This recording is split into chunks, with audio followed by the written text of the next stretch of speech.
For centuries, the ancient Greeks had a genius solution to a huge problem. Instead of sailing all the way around Greece, they dragged entire ships overland on a paved stone trackway called the ඩάιλκος. But in 67 AD, the Roman Emperor Nero decided this was too slow. A man who believed he was a god needed a godly solution. He decided to cut the country in half. With a golden pickaxe, Nero himself began a project to dig a massive canal through the solid rock of the Corinth Isthmus. He put 6,000 prisoners to work on the monumental task, but the dream quickly turned into a nightmare. The sheer hardness of the rock defeated even Roman engineering. When Nero died, the project was immediately abandoned, a colossal failure.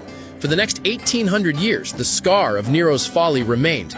Right next to the old ඩάιλκος, the impossible canal that broke an emperor's dream was only completed in 1893 with the help of dynamite. The canal stands today, a straight, silent line through stone where ambition, failure, and perseverance all meet.